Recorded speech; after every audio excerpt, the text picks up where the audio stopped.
व अकीमुस्सलाता व आतुज़्ज़काता वरकाऊ मर्राकिईन।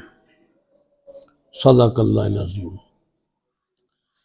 इन्नल्लाहा व मलाइकतहू युसल्लूना अलन नबी या अय्युहल्लज़ीना आमनू सल्लु अलैहि व सल्लिमू तस्लीमा। अस्सलातु वस्सलामु अलैका या सय्यदी या रसूलुल्लाह अला आलिका व सहाबिका या सय्यदी या हबीबल्लाह। तमाम तर हम्द व सना उस पाक ज़ात के लिए है जो खालिक़े कायनात भी है, मालिके कायनात भी है, राज़िक़े कायनात भी है, माबूदे कायनात भी है, मसजूदे कायनात भी है, मरजाए कायनात भी है। कायनात की हर चीज़ ने एक दिन उसी के पास पलट के जाना है। तमाम तर हम्द व सना उस पाक ज़ात के लिए है जिसके हुक्म के ताबे कायनात की हर चीज़ है। कायनात का ज़र्रा ज़रा उसके हुक्म के ताबे है। कायनात का पत्ता तक उसके हुक्म बगैर हिल नहीं हो सकता। नेकी की तौफीक देने वाला वो है, बदी बुराई से बचाने वाला वो है। अल्लाह ताला की बारगाह कुदस में हम उसकी हमदे पाक का नजराना अकीदत पेश करने के बाद उस पाक ज़ात पर दरूदों के गजरे निछावर हों जो बायसे तकवीन कायनात है, बायसे तहरीक कायनात है और जिनका वजूद अतहर रहमतुल आलमीन है, जो मौलम इंसानियत हैं, उम्मत के गमहार हैं, शाफी यौम नशूर हैं, रहमतुल आलमीन हैं, दुखियों के गमसार हैं, बेसहारों के सहारा हैं, लावारसों के वारस हैं। उम्मती के लिए लाज़िम है कि अपने आका करीम सल्लल्लाहु अलैहि वसल्लम की ज़ात बरकत पर दरूदों के गजरे निछावर करता रहे। अब मैं अपने मौजू की तरफ आना चाहता हूँ। अल्लाह तबारक तआला की बारगाह कुदस में ये दरख्वास्त है, मुझे हक बात कहने, आपको सुनने, हम सब को इस पर अमल करने की तौफीक अता फरमाए, क्योंकि एक दिन हमने यकीनन उसकी बारगाह कुदस में जाना है और जाकर हिसाब देना है। मैंने कुरान पाक की आया करीमा का एक हिस्सा पढ़ा है और ये हिस्सा कुरान पाक में 70 मरतबा आया है। कुरान पाक में सबसे ज्यादा ताकीद जिस चीज की गई है वो नमाज है, अस्सलात है। 70 मरतबा अल्लाह ताला ने वाज़िह तौर पर इरशाद फरमाया है, नमाजों को कायम करो। पढ़ने का हुक्म नहीं है, कायम करने का हुक्म है। कायम की भी इंशाअल्लाह उसकी तौफीक से तशरीह करेंगे। 700 मरतबा अशारा कनायातन हुक्म आया है। एक हुक्म आया था इबलीस को, उसने क्या किया? अबा वस्तकबरा, उसने इनकार कर दिया और तकब्बर किया, सजदे के लिए सर न झुकाया। अल्लाह ताला ने उसको मरदूद करार दे दिया और जहन्नम की सख्त गहरी तरीन वादी उसके लिए उसका मुकद्दर बना दी। जिद्दत रसवाई उसके नसीब में मिलेगी। इस नमाज के बारे में वैसे भी अरकान इस्लाम, नमाज, रोजा, हज, ज़कात, कलमा तैयबा, उसमें पहला रुकन जो है वो नमाज आता है और उसमें क़यामत के दिन सबसे पहले जिस चीज की बाज़पुस होगी ना, जिस की चीज के बारे में पूछा जाएगा वह नमाज होगी। ये भी है, इस लिहाज से भी हमें इसकी तैयारी करनी है कि नमाज के बारे में ताकीद है। फिर नबी बासम ने इसको कितने अच्छे अंदाज में बयान फरमाया है, अस्सलातु इमादुद्दीन, नमाज दीन का सतून है। जिस दौर में आका कृष्ण ने दीन इस्लाम की तबलीग शुरू की, उस दौर में भी, अब भी ऐसा ही है कई इलाकों में, उस दौर में अरब लोग जो थे वो सफर जब किया करते थे तो अपने पास हैमे लगाया करते थे और हैमे लगाने के बाद, हैमे का यहां भी दस्तूर, हमारे इलाके में भी यही है कि उसके चोबे होती हैं, बांस होते हैं, उसके दरमियान में एक चोब होती है जो हैमे को ताने रखती है और उसका वजूद बरकरार रखती है, उसको सतून कहते हैं। अस्सलात व अमादुद्दीन, नमाज दीन का सतून है, एक थंब है। जिस तरह कोई इमारत, ये जिस हम हाल में बैठे हैं, इसके सतून है, अगर इन सतूनों को गिरा दिया जाए तो इमारत गिर जाती है। जिस तरह इमारत को कायम करने के लिए सतून का होना जरूरी है, इसी तरह दीन की इमारत को कायम करने के लिए, इस्लाम की इमारत को कायम रखने के लिए सतून का होना लाजमी है, और वो सतून नमाज है। नमाज की इतनी ताकीद की गई है कि नबी ने शाह फरमाया कि जब बच्चा 7 साल का हो जाए तो उसको तरगीब देने के लिए उसकी उंगली पकड़कर मस्जिद में ले जाए। ये ज्यादा बात है कि आजकल के मुआशरे में अकल का इस्तेमाल इस तरह का होता है कि जब बच्चे मस्जिद में आते हैं, थोड़ी सी उनसे गलती होती है, सबसे पहले हम उन्हें डांटते हैं। ऐसा डांटते हैं कि शायद वो शर्मिंदा होकर दोबारा आने की कोशिश भी नहीं करते होंगे। जब बच्चा 10 साल का हो जाए तो उसे सख्ती से कहा जाए कि नमाज पढ़ो,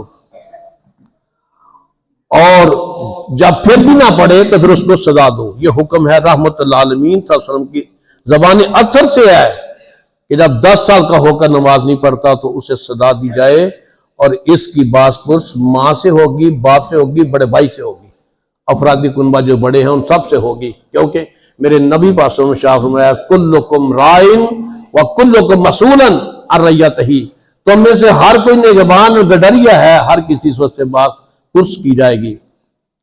मुझे सामने मैं थोड़ा चीज बयान करना चाहता हूं, लेकिन मैं चाहता हूं कि या अल्लाह हमारे दिलों में ये बात रच जाए। हमारे असलाफ, हमारे काबरीन किस तरह की नमाज पढ़ा करते थे। जब नमाज का वक्त आता, इमाम ज़ैनुल आबिदीन रज़ी अल्लाह ताला अन्हु वुज़ू फरमाने के लिए जाते, या अजान होती, इमाम ज़ैनुल आबिदीन रज़ी अल्लाह ताला अन्हु का रंग मुबारक इस कदर सफेद हो जाता, इस कदर सफेद हो जाता कि पीला पड़ जाता और आपका जिस्म कांपने लग जाता। साहबा पूछते कि आपको क्या हो गया है? आप फरमाते अब वो वक्त आ गया है, वो कुरान सुनने का वक्त आ गया है जिस कुरान को सुनने के लिए पहाड़ अजज आ गए थे, वो कांपने लग गए थे। अतबो का सदीक रज़ी अल्लाह ताला अन्हु नमाज, हालत नमाज में इस तरह खड़े होते थे जैसे उनकी पांव मुबारकों के अंगूठों में किसी ने कील गाड़ दिए हैं। उमर फारूक रज़ी अल्लाह ताला अन्हु हालत नमाज में होते, कुरान पाक पढ़ा जाता, कुरान पाक के दौरान अगर कब्र का या जहन्नम का वाकया होता तो आप बेहोश आ जाते और 3-3 दिन तक बेहोश रहते। सहाबा आपकी खबर के लिए जाया करते थे। हज़रत मुर्तज़ा शेर खुदा रज़ी अल्लाह ताला अन्हु के एक दफा तीर लग गया और हड्डी में पेवस्त हो गया। इतना शदीद पेवस्त हुआ कि वहां से तीर को निकालना मुश्किल हो गया। कई दाना लोगों ने कहा कि आपको बेहोश किया जाए ताकि तकलीफ कम हो, या आपको किसी रस्सी से बांध दिया जाए या आपको तकलीफ ना हो। एक साहबी कहने लगे मैं आसान तरीका बताता हूं, जब अली मुर्तज़ा शेर खुदा रज़ी अल्लाह ताला अन्हु हालत नमाज में होंगे तब जाकर तीर निकालना। ऐसा ही हुआ। अली रज़ी अल्लाह ताला अन्हु हालत नमाज में थे, पूरी महवियत के साथ, इन्हमाक के साथ नमाज अदा कर रहे थे, तो एक सहाबी गए, जाकर तीर को हाथ लगाया, आराम से तीर बाहर आ गया। नमाज से फारिग होने के बाद किसी ने पूछा, रस्सियों का मशवरा देने वाले, जकड़कर इनसे तीर निकालने वाले, ये बताओ कि ये अली मुर्तज़ा शेर खुदा रज़ी अल्लाह ताला अन्हु से जब हाथ नमाज में तीर को पकड़ा तो बाहर निकल गया, हिकमत क्या है? उन्होंने बताया इसकी हिकमत यह है कि अली मुर्तज़ा शेर खुदा रज़ी अल्लाह ताला अन्हु खशियत इलाही में इस हालत में नमाज पढ़ते हैं कि आपकी हड्डियां मुबारक तक गर्म होकर नरम हो जाती है। उस हालत में तीर बाहर निकल आया।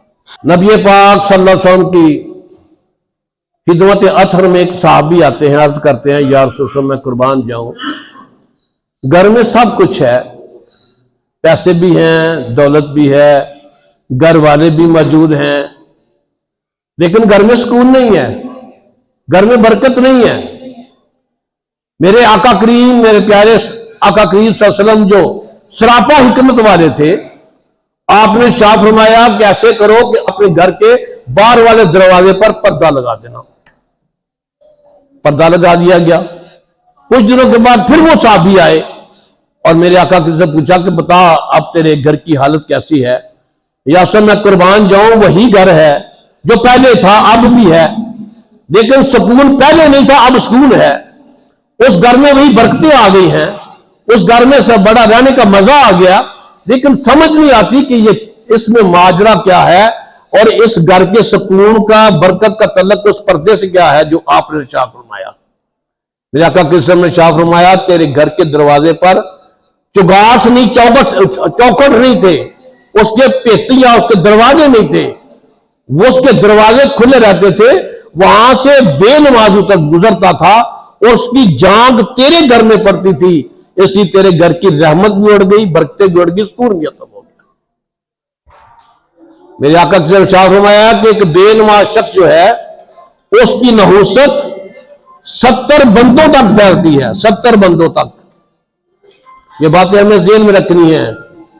ये मौलम इंसानियत हज़रत मोहम्मद मुस्तफ़ा सल्लल्लाहु अलैहि वसल्लम की तालीमात का असर है, आपने जो हमें दिया है, लेकिन हमने ये बातें बुलाई हैं। एक शख्स के पास हमने खिदमत अथर में हाजिर होता है, कहता है या रसूल मैं कुर्बान जाऊं, आज मैंने नमाजें पढ़ी हैं, लेकिन मेरी नमाजों में आज वो हलावत, मिठास, लज्जत, चाशनी और मजा नहीं था। मेरे आका के शाह फरमाया कि आज सुबह उठते ही किसी बेनमाज का चेहरा देख लिया होगा। अंदाजा करें, कभी हमने गौर नहीं किया कि वो हुक्म जो किसी चीज को बार बार ताकीदन कहा गया हो कि भाई 70 मरतबा कहा गया कुरान पाक में नमाज को कायम करो, कभी सोचा नहीं इसमें हिकमतें क्या है। इसकी बेशुमार हिकमतें हैं कि जो लोग नमाज में गफलत करते हैं उनकी सजा क्या है। बेशुमार हिकमतें हैं इसकी, बेशुमार फवायद हैं, फायद का तस्करा बाद में करेंगे। आज वही है मेरा मौजू कि जो नमाज से हम गफलत करते हैं, कि जिसका मैंने शुरू से ही अहद किया है कि या अल्लाह जो पिछली हो गई है गफलतें वो माफ फरमा दे, सच्चे दिल से तौबा करते हैं, आइंदा गफलत नहीं करेंगे। एक औरत हज़रत मूसा अलैहिस्सलाम की बारगाह में हाजिर होती है और जाके अर्ज करती है कि अल्लाह के नबी अलैहिस्सलाम, मुझसे एक बहुत बड़ा गुनाह हो गया है और मैं अल्लाह ताला से माफी मांग के आई हूं, तौबा करके आई हूं। आपके पास गुजारिश ये करती हूं कि आप अल्लाह के नबी हैं, दुआ फरमाएं, अल्लाह ताला मेरी तौबा कबूल फरमा ले। रो रही थी, परेशान थी। हज़रत मूसा अलैहिस्सलाम ने पूछा कि क्या बात है, क्या तुमने कैसा गुनाह किया है कि इतनी परेशान हो। तो वो कहती है कि मुझसे, मैंने ज़ना किया था, ज़ना करने के बाद एक बच्चे को जन्म दिया और बच्चे का कत्ल कर दिया, लिहाजा मैंने अल्लाह ताला से तौबा मांग ली है, तौबा कर ली है, आप दुआ फरमाएं ताकि अल्लाह ताला मेरी तौबा को कबूल फरमा ले। हज़रत मूसा अलैहिस्सलाम ने शाह फरमाया कि तू एक बहुत बड़े गुनाह किया है। पहला गुनाह ज़ना का किया है, दूसरा गुनाह कत्ल का किया है। तू यहां से जल्दी चली जा ताकि तुझ पर रब का गजब ना आ जाए, गुस्सा ना आ जाए, कहर ना आ जाए और तेरी वजह से इस आबादी पर, इन लोगों पर अल्लाह ताला की तरफ से आग ना बरस जाए, तू यहां से चली जा। लिहाजा वो बड़ी परेशान होकर, मायूस होकर चली जाती है। जिब्राइल अलैहिस्सलाम हाजिर होते हैं और कहते हैं कि अल्लाह ताला इरशाद फरमाते हैं कि मूसा, जिस औरत ने तौबा कर ली थी उसको तुमने अपने दरबार से क्यों निकाल दिया? वो तौबा कर चुकी थी। क्या तूने इससे ज्यादा जुर्म वाला बंदा कोई नहीं देखा कि तुम्हें वही नजर आई थी कि इसने बहुत जुर्म किया है इसलिए इसको निकाल दिया? हज़रत मूसा अलैहिस्सलाम कहते हैं जिब्राइल अलैहिस्सलाम, उसने पहला गुनाह तो ज़ना का किया, दूसरा गुनाह उसने किया कि वो कातला थी एक छोटे मासूम बच्चे की, लिहाजा बहुत बड़ा जुर्म था उसका। अल्लाह ताला ने उसका जवाब यूं दिया कि मूसा, इससे बढ़कर लोग भी गुनाहगार हैं, परवरदिगार आलम इससे बढ़कर कौन बदबख्त हो सकता है। अल्लाह ताला शाह फरमाया, इससे बढ़कर वो है जो अपनी नमाज में गफलत करने वाला है, नमाज में सुस्ती करने वाला है, वो इससे बढ़कर है। यही वाकया, इसी तरह का वाकया नबी पाक के जमाने अतर में है। इमाम राजी रहमतुल्लाह अलैह लिखते हैं कि नबी पाक के जमाने अतर में, जमाने पाक में एक औरत आई और नबी पाक की खिदमत में अर्ज करने लगी कि या रसूल अल्लाह, मेरा खामद कहीं परदेश में गया हुआ था, मैंने ज़ना किया, बच्चे को जन्म दिया और फिर बच्चे को कत्ल कर दिया, अब मेरे लिए क्या हद है। तो मेरे आका किस्म ने इरशाद फरमाया, तेरे लिए हद ये है कि तू चूंकि एक शादीशुदा औरत थी, तुझे रजम किया जाएगा, पत्थरों में पत्थर मार मार कर तुम्हें मार दिया जाएगा, और उसके बाद तू कातला भी नहीं, कातला की सजा एक ज्यादा होगी। दुनियावी सजाएं भी आका किस्म ने गिनकर बताई, आखिरत की सजाएं भी गिनकर बताई कि तेरी सजा ये है। लेकिन आका किस्म ने एक बात आखिर में ऐसी कही जो बड़ी हैरान करने वाली और बड़ी सोचने वाली और अमल करने वाली। मेरे आका शाह फरमाया, जब तू आई थी तेरे चेहरे के असरात इस कदर खतरनाक, इस कदर ज्यादा परेशान कौन थे, मुझे ऐसे लगता था जैसे तुझसे असर की नमाज छूट गई है। अंदाजा करने कि ये कितना बड़ा जुर्म है नमाज को छोड़ देना। लेकिन हम लोगों ने तो इस बात को नजरअंदाज कर दिया हुआ। मेरे आका करीम सल्लल्लाहु अलैहि वसल्लम जब मेराज शरीफ पर जाते हैं तो अल्लाह ताला की बारगाह में अर्ज करते हैं, परवरदिगार आलम मुझ पर इतना करम फरमाया, मुझे मेराज करा दी, उम्मत का गमहार हूं, मेरे उम्मतियों के लिए तोहफा क्या है। तो नबी पाक ने शाह फरमाया कि तेरी उम्मतियों के लिए तोहफा ये है कि नमाज पढ़ा करेंगे, तेरी उम्मतियों को मेराज करा दिया करूंगा। अस्सलात व मेराजुल मोमिनीन, मोमिन की मेराज ये है कि वह नमाज अदा करे। और कितना बड़ा तोहफा है, अंदाजा करें कि सबसे पहला तोहफा मेराज शरीफ पे जो अल्लाह ताला ने दिया था नबी पाक को उनके उम्मतियों के लिए, वो नमाज का तोहफा। मुदसामीन, इंतहाई अहम तरीन मौजू है आज का। हमें इस मौजू के मुताबिक जिंदगियों को गुजारना है। और जब नबी पाक मेराज शरीफ से एक ग्रोह के पास से गुजरे, एक ग्रोह को देखा कि फरिश्ते पत्थर दिए हुए हैं, एक आदमी के सर को पत्थरों से फोड़ते हैं, सर फटता है, कीमिया होता है, सख्त दर्द होता है, सख्त तकलीफ होती है, जबरदस्त किस्म की तकलीफ होती है। मेरे आका करीम सल्लल्लाहु अलैहि वसल्लम इस चीज को देखकर परेशान हो जाते हैं। हज़रत जिब्राइल अलैहिस्सलाम से पूछते हैं, जिब्राइल बता तो सही ये लोग कैसे हैं जिनको इतनी तकलीफ दी जा रही है, उनके सरों को फोड़ा जाता है और कीमिया होता है, मगज दिमाग निकल जाते हैं, तो ये कौन से लोग हैं। तो जिब्राइल अलैहिस्सलाम अर्ज़ करते, या रसूल आपके वो उम्मती हैं जिन्हें नमाज पढ़नी भारी लगती थी, सिर बोझल होते थे, नमाज नहीं पढ़ते थे, ना पढ़ने की वजह से ऐसे लोगों को सजा दी जा रही है।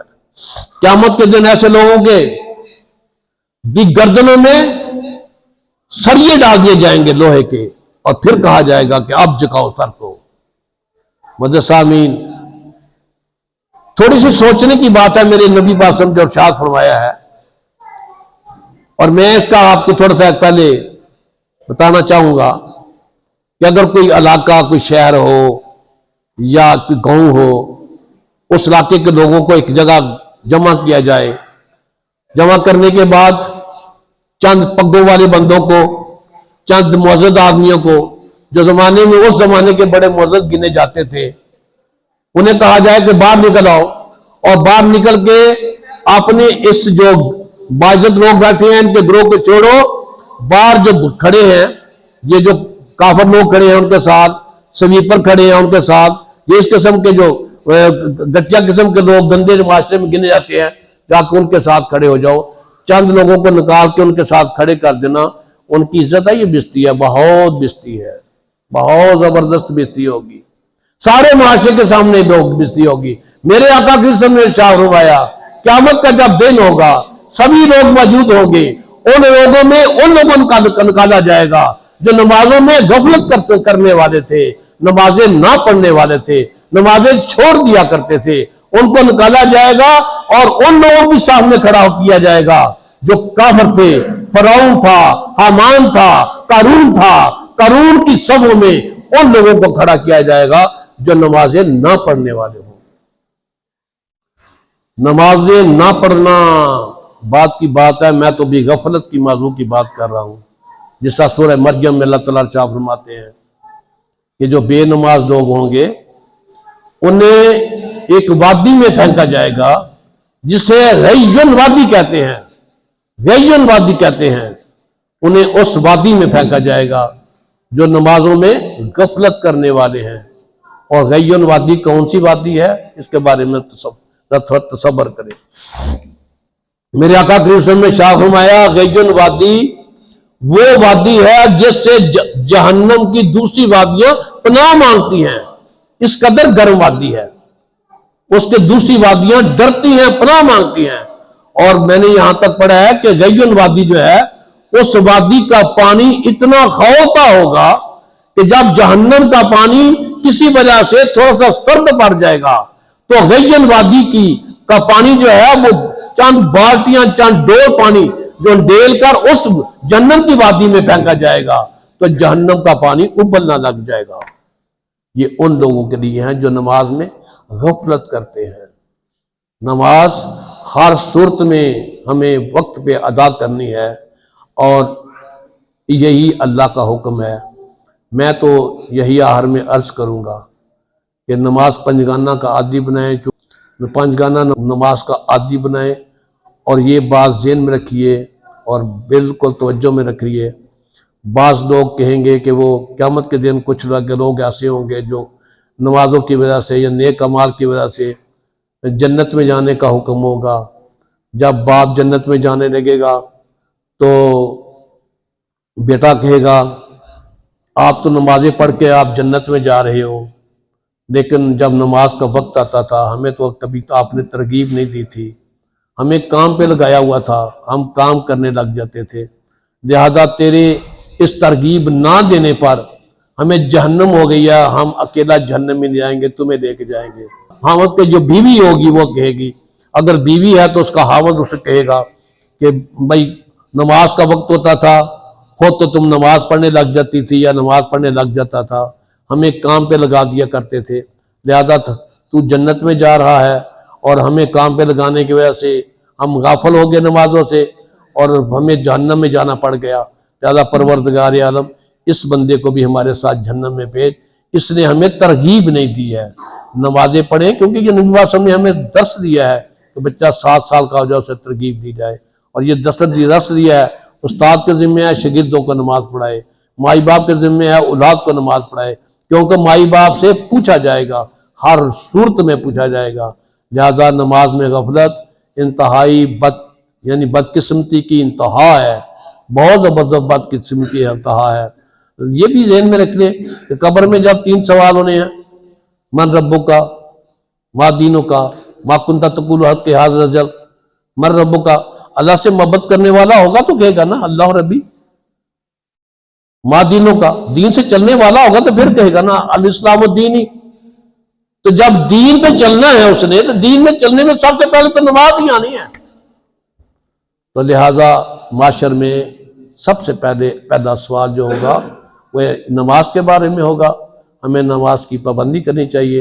अल्लाह ताला हमें नबी पाक सल्लल्लाहु अलैहि वसल्लम की वो चीज़ मुबारक जो आपने शाह फरमाया, नमाज मेरी आंखों की ठंडक है, उस ठंडक को बरकरार रखने के लिए हमें अपने सीनों की ठंडक बनानी चाहिए। जब भी नमाज पढ़े, जब भी नमाज का वक्त हो, उस फौरन नमाज अजान के सुनते ही नमाज की तैयारी करनी चाहिए। और नमाज से गाफिल होने से मुराद ये है इतनी तहीर कर देना कि अगली नमाज का वक्त आ जाए, ये गफलत है। लिहाजा गफलत से भी बचना है, छोड़नी। मैंने जितना आज बयान किया है ये गफलत का बयान किया है। नमाज छोड़ना तारकुल सलात जो है तो उसकी तो बहुत बड़ी सजाएं हैं, उसकी तो बड़ी सजाएं हैं। ये मैंने आज गफलत के मौजू पर बात की है। गफलत करने से, सुस्ती करने से इतनी बड़ी सजा मिलती है और अल्लाह ताला का गजब मिलता है, रब की नाराजगी होती है। उन लोगों से आपका गजब होगा, रब की नाराजगी होगी जो नमाज में गफलत करने वाले हैं। माशर के दिन अल्लाह ताला कहेगा कि ये बंदा जिस पर जब नमाज छोड़ा करता था, नमाज में गफलत किया करता था, लिहाजा मेरा अजाब, मेरा कहर, मेरी नाराजगी इस पर है, वो रहमत से महरूम होगा। अल्लाह ताला हमें जो बात की है हमने उस पर अमल पैरा होने की तौफीक अता फरमाए।